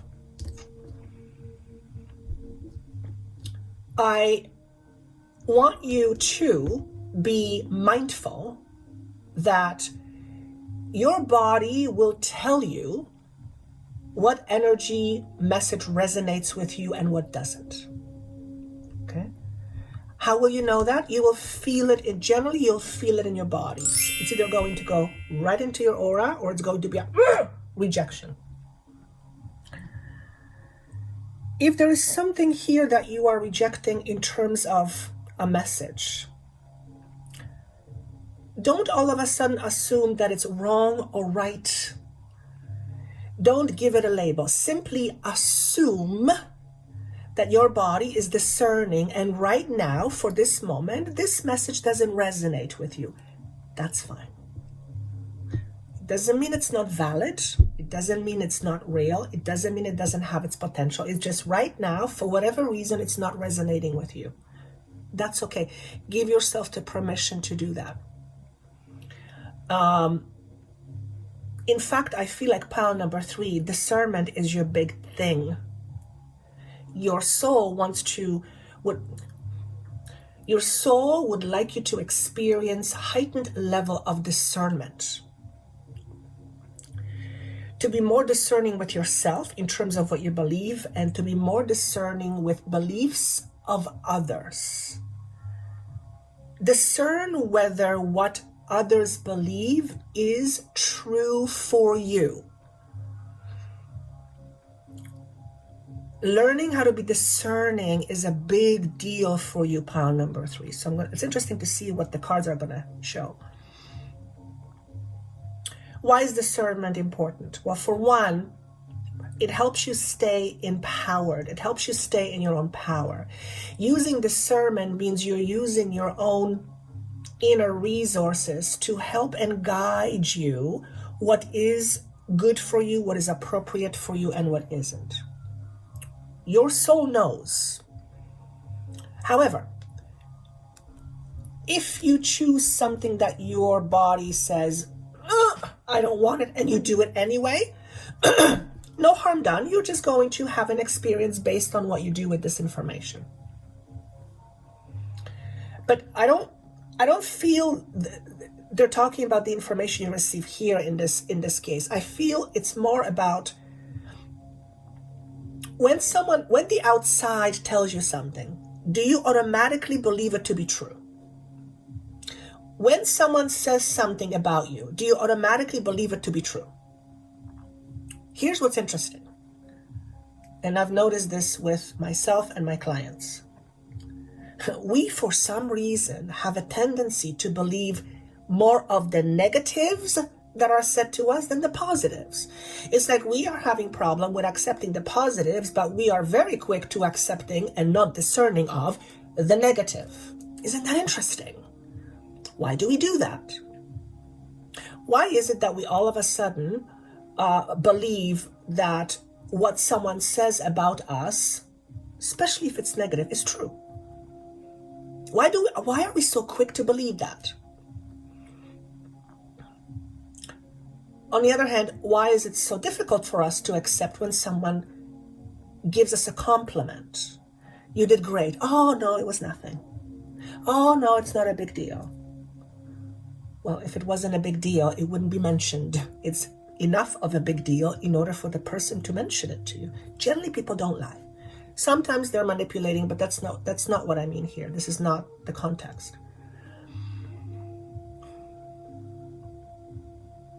There's an idea of deserving and undeserving coming up again. That seems to be a theme in general through all the piles. It's woven.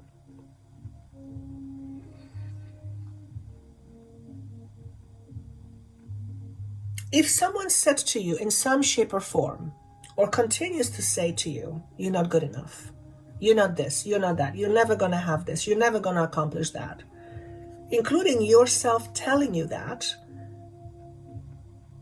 why do you believe it? Number one, why do you believe it? Why? What is your why? Okay, maybe you're used to it. Number one. Number two, do you like the result of what you believe?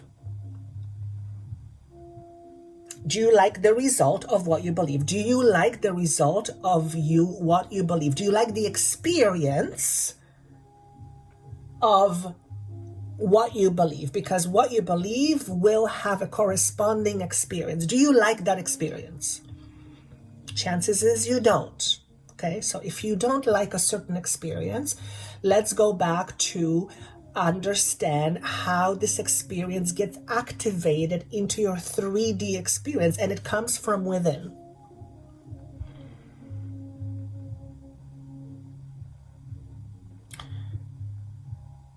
So, going back to the idea of discernment, pile number 3,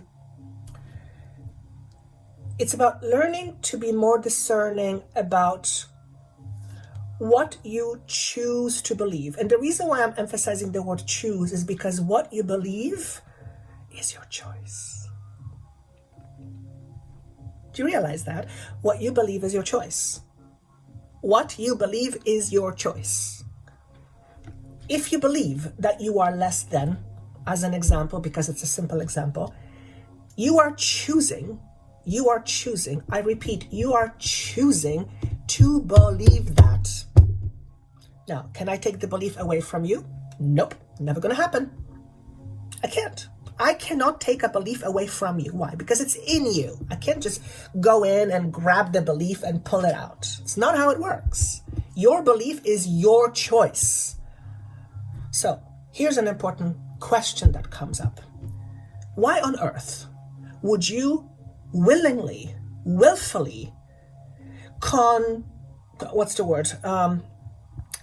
want to believe in something about you that does not make you feel good?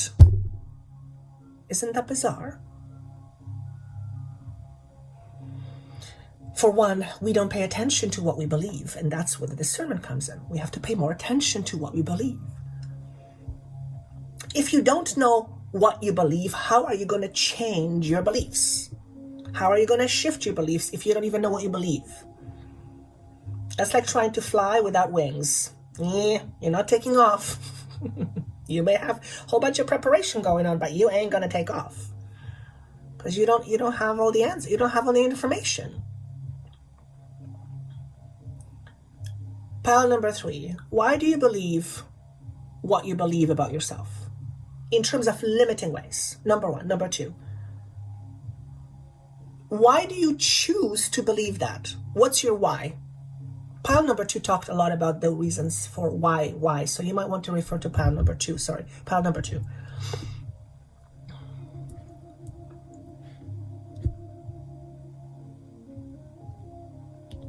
What if tomorrow, or whenever you watch this, it'll be your tomorrow, you wake up in the morning and you ask yourself, what do I choose to believe about my day today?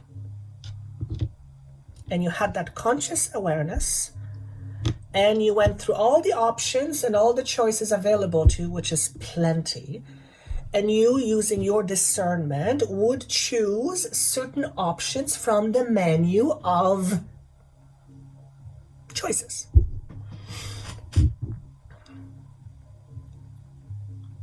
And making that your conscious experience, you'll learn that it's going to prove to be very validating to you. Why?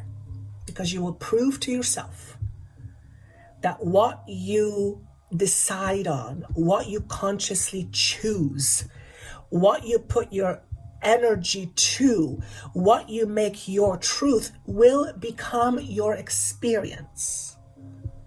For example, you wake up tomorrow morning and you say, today I am experiencing happy day. Not I will, I am. Here's why the difference. If you say I will, you will constantly be I will. So it's never in your possession. You are consciously experiencing happiness today. Today, my day is full of happiness, period. And you repeat that to yourself every so often. Today is a day full of happiness. Do you believe you're going to experience happiness? Even if for a moment, the answer is yes. Unequivocally, the answer is yes. But here's what you have to do. You have to stop looking for what's wrong. You have to stop looking for what's wrong. You have to stop looking for what's missing. You have to stop looking for what's not enough. Look for what is. Look for what is wonderful. Look for what is beautiful. Look for what you do have in your life. Look for that, and I guarantee you that's going to put a smile on your face. Why? Well, for one, you won't be looking at lack anymore. It'll be over there somewhere. It doesn't mean your situation changes. No, it's just the way you look at your situation changes. And therefore your experience of the situation changes. Do this experiment. I guarantee you, and I want you to write to me, put in the comments. When you set an expectation every morning, I choose to see butterfly today. Universe, you have my back. I choose to see a butterfly. I guarantee you're going to see a goddamn butterfly. I've done this before, and I've talked about it in a previous video. You may experience it in a day, maybe in 2. Generally, it's within a day. When you are intending to experience something on that day, it'll happen. Here's the caveat. If you are struggling with money right now, and you say to yourself, today I experience $1 million. I don't care how much expectations you put in there and how many emotions you put in there, it's not going to happen. Do you know why? Because you don't believe it. It's too far of a reach. You don't believe it.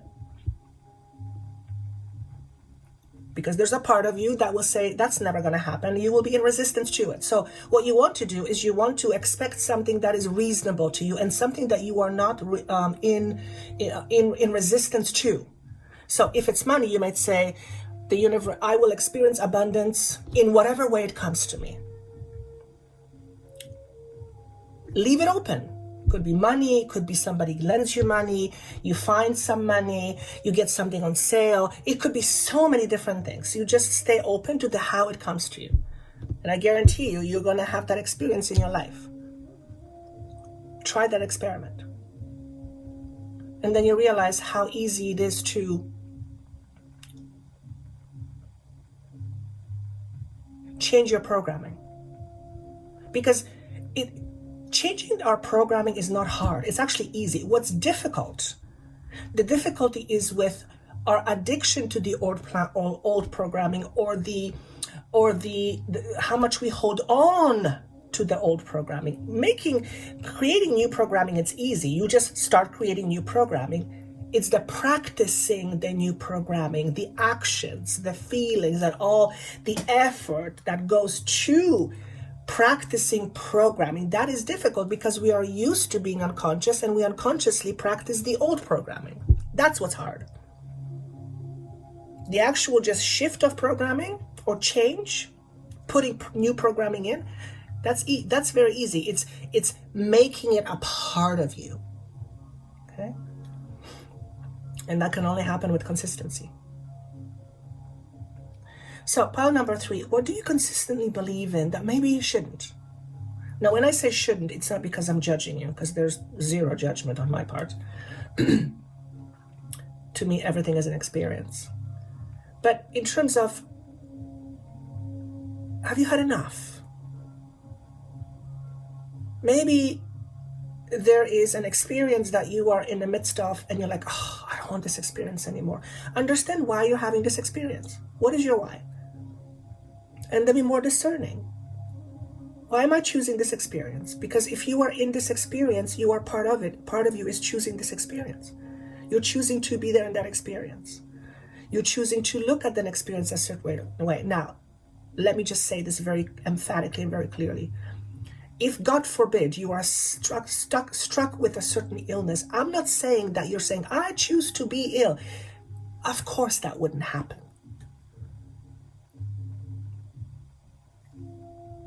Illness has its roots, energetic roots, most of the time, if not a lot of the time. It also is rooted in our programming. Okay? So I'm not saying that you are causing an illness or you are willfully choosing to be sick. Of course I'm not. That would be stupid for me to say that. But on a higher level, much, much higher level, the kind of level where my perspectives comes from, your soul is in this experience because it offers a tremendously powerful experience, a valuable insight. Dare I call it a lesson? I don't like the word lesson in this context because it feels punitive. There's nothing punitive about it, nothing. On a conscious level, it may feel extraordinarily punitive, but on a higher place, it's experience. It's a powerful experience. Perhaps you understanding why you're going through this condition and what your soul is gaining from it, as much as your ego hates it. It will help you, likely it'll help you shift. So I don't know who I'm talking to. I'm obviously not saying pal number 3, you are all unwell. I'm not saying that at all. I'm just giving this as an example, and probably a few people will resonate with that, because let's face it, there's illness in the world and no one chooses illness. I mean, if somebody has cancer, and to say somebody, well, you chose this, that's a slap in the face. As a human, you don't do that. As a human, you don't do that. I, as Joanna, wouldn't do it. I think that would be cruel, very cruel. However, if someone comes from a higher perspective and they begin to see that, there is purpose and reason for everything. And from a higher perspective, there's a reason for us experiencing a whole bunch of things, however we label them, good, bad, ugly, indifferent, or whatever. When we allow ourselves to come from that perspective and we shift our perspective a little bit and we reduce the level of resistance to what we are experiencing, oftentimes that begins a powerful healing process. Okay? But not from the perspective that you are choosing to be sick or you're desiring to be sick or now, to be fair, some people choose to be sick, and I have experienced this with my clients. Here's how they choose it. It's not a conscious thing, but they do choose it. Once you guide them to their conditioning, they'll see it right away. Sometimes people choose to be sick because they want to get attention. It happens. I've seen it. It's not a new thing. That's, again, it's neither good nor bad, but it does exist. In this case, a person is choosing to be sick because they need attention. That's their way of getting love.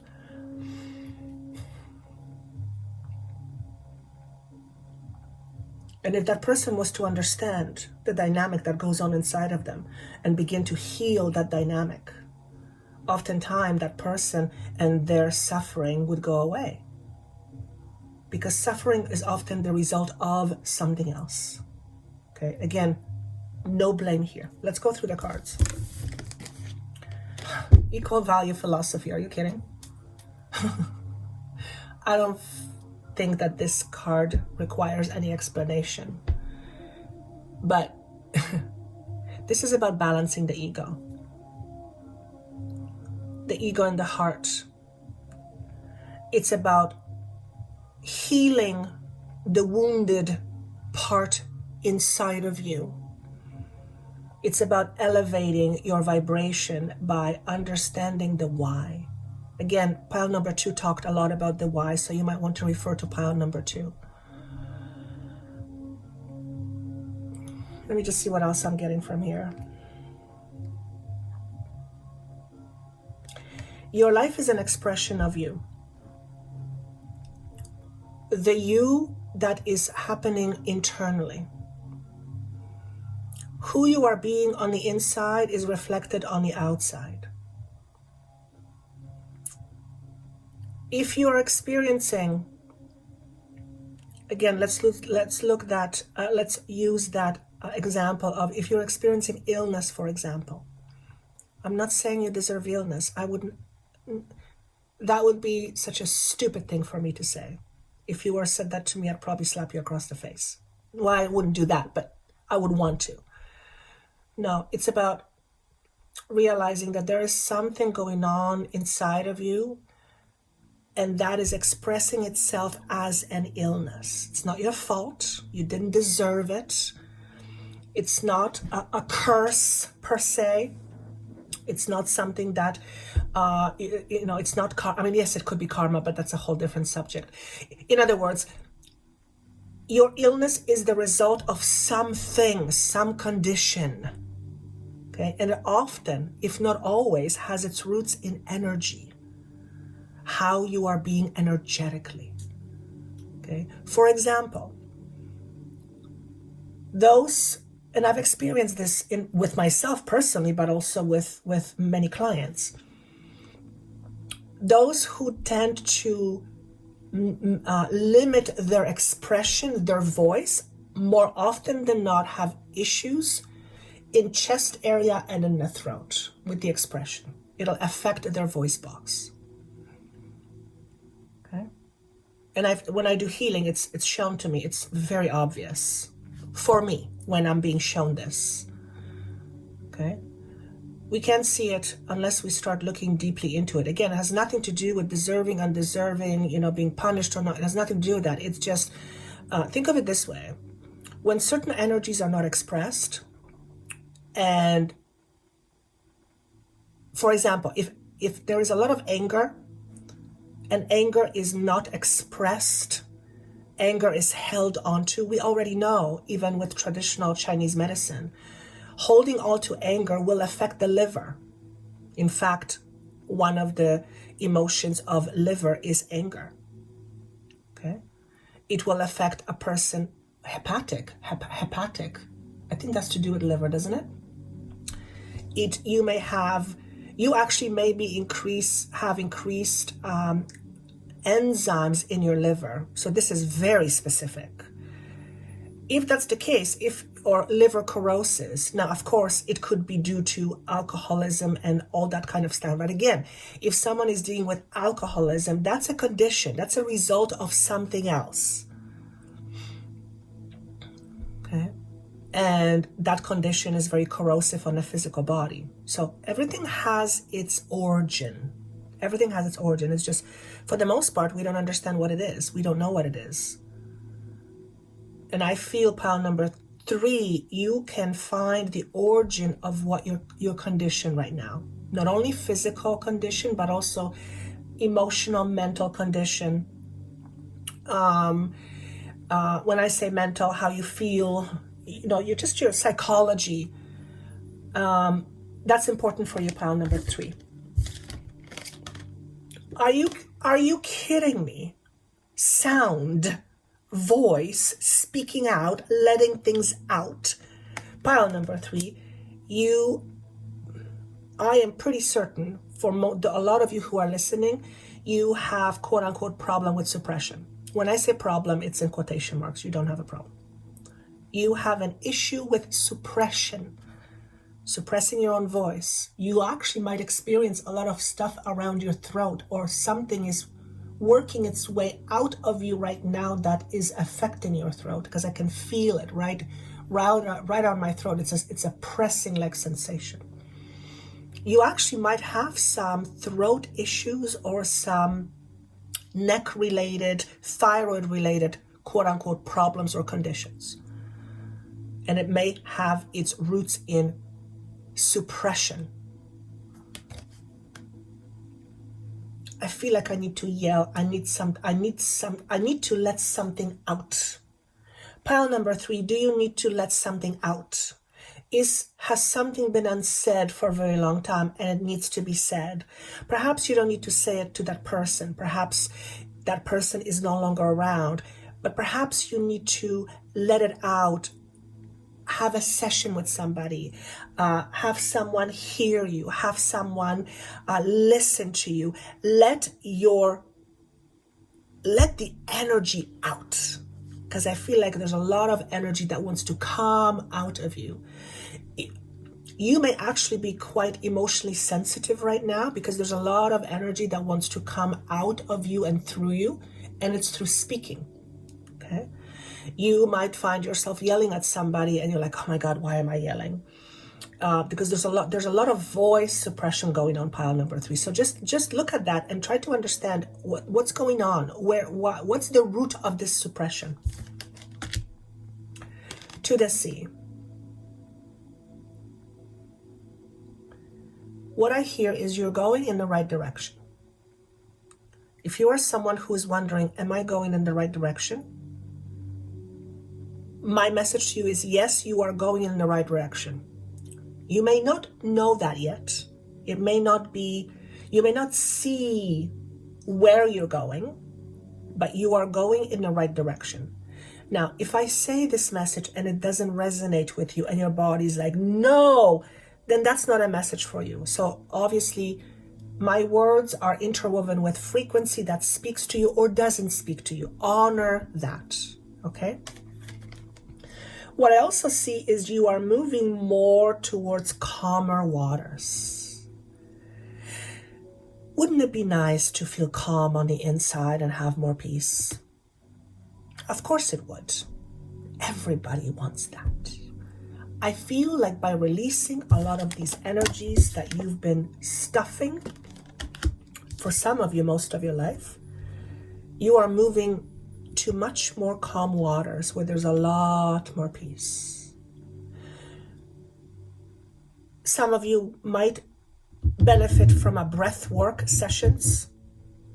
I just feel like I want to yell. Maybe yell in a pillow. Maybe you're angry. Watch for anger outbursts. That can happen too. We're in a little bit of a volatile energy right now because we're going through eclipses. So there's a lot that can come out of you and work through its way through you, pass through you.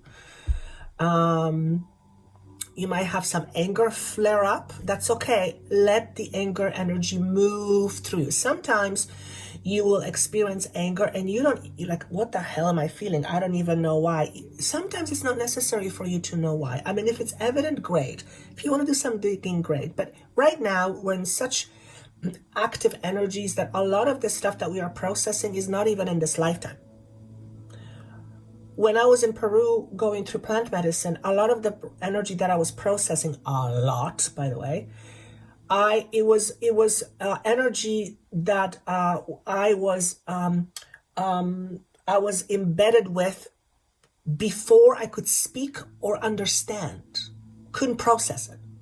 I was bombarded with a lot of energy that I had no tools to process. Couldn't. A lot of it was coming out. So we all hold onto that frequency. Our parents give us stuff, you know. We experience things as children that we were not able to process, and we just keep those energies within, and we're, you know, as a result, we become conflicted. And we are in a space right now where it's like we're being recharged, more energy, and when we are being recharged with more energy, our old stuff will tend to come up. So for you, pile number 3, old stuff will tend to come up right now. Anger, aggression. Maybe that's why I feel like I need to yell. Okay, so if anger and aggression comes out, do yourself a favor, don't yell at people. Even if they deserve it. Yelling is not a great way of communicating. I mean, yes, if somebody is driving and there's a kid in front and they can't hear you, yell. That's not what I mean, obviously. But yelling is not a good way of communicating. Yes, it can get some frustration out, but yelling is not a good way of communicating. Okay? It also can have adverse effects. Maybe one of the things you want to look at is, what effect do you have on your relationships when you are yelling? If you are a yeller, do you yell? This is specific for somebody. If you have a tendency to yell in your relationships, why do you feel the need to yell? Do you feel like people don't hear you? Okay, that could be why. Or is it just that you've learned how to communicate with yelling? It doesn't work very well. Okay. Also, if you are a yeller, if you yell a lot at other people, I have a feeling that you have some unresolved stuff around insufficiency. You feel in some way insufficient. That's why you have to yell. I don't feel you're seeing it right now, but if I was, for example, to work with you and open that up, I feel you'll be able to see it very clearly. So this is what I have for you, pile number 3. This was a lot of information. Let me know how this resonates with you. Let me know how you feel about these messages. Remember, they may take some time for you to see, to understand. And as I said before, please use your discernment in what messages resonate with you and what don't. And just take what resonates and leave what doesn't out.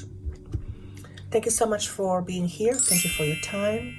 I would love for you to click the notification button, like button, subscribe button. It tells the YouTube algorithm that this video is worth watching. Thank you so much once again, and I will see you soon. Bye. Remember to click the notification bell to get notifications when I upload new content. Thank you. See you soon.